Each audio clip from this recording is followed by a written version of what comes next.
Hi guys, welcome to our video. Today we will talk about the Kayan Lahwi Karenni tribes, and why they wear rings on their neck. And if you are new to my channel, don't forget to like, subscribe so you can be updated on my future videos.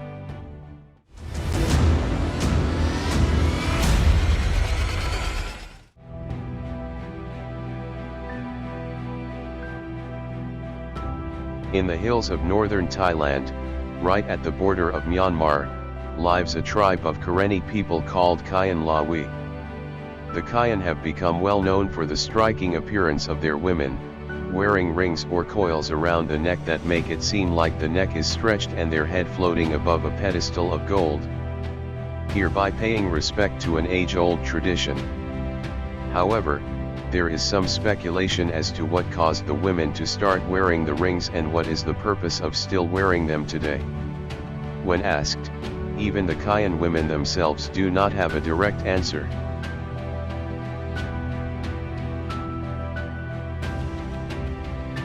Some say the rings would offer protection from tiger attacks, often aiming right for the neck. Others speculate it would keep rival tribes from abducting the women by lessening their beauty.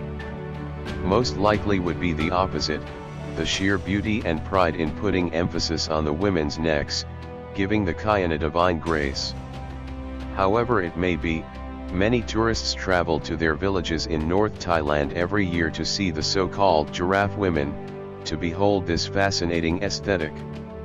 Therefore, the tradition is a great source of income for local governments and an opportunity for the women to sell their artisan crafts to visitors.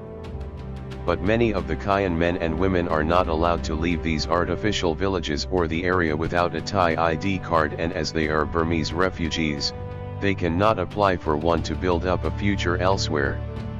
Without legal citizenship, they even have limited access to water, electricity, infrastructure, healthcare and education.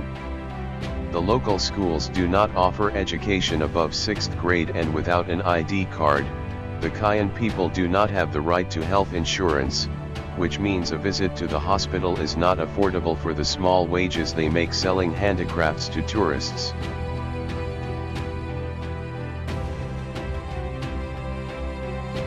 Two decades ago, the intensified civil war between Karenni and the Burmese government caused the Kayan people to flee from Myanmar to the northern hills of Thailand. The Thai government granted them access as economic migrants, not as refugees. They were put in guarded villages, where they have been on display for tourists and the local governments to make money ever since. An estimated 40,000 tourists per year pay between $8 to $16 to stop by these hill tribes to gaze upon the women's unusual appearance and take pictures. Unfortunately, the entry fee is rarely dispensed to the villagers directly. Instead, neck ring wearing women sell trinkets, crafts, and photo opportunities, essentially working in a live-in gift shop. Residents receive an allowance of food and toiletries and profit from handicraft sales, and women wearing brass rings earn an extra salary. Village owners decrease wages if women discuss their plight with visitors or use anything modern, like cell phones or computers.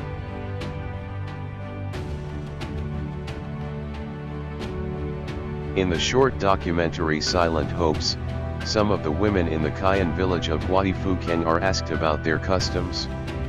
Even though the younger generations are still eager to start wearing the rings as of 5 years old, there doesn't seem to be a direct cultural significance to the coils apart from an aesthetic principle.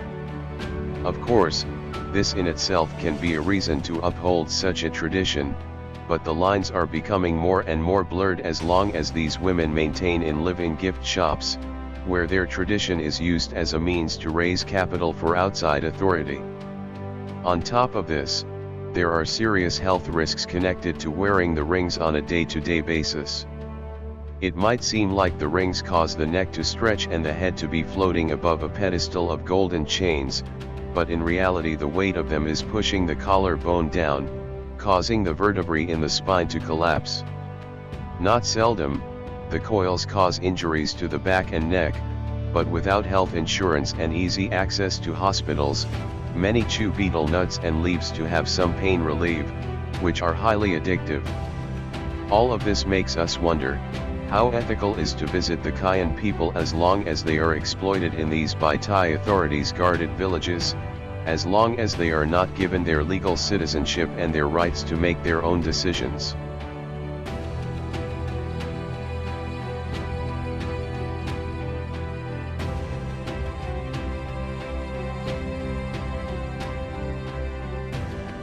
And that's where our video will end, and I hope you like it. If you like this video, don't forget to like and subscribe so you are always updated on our future videos.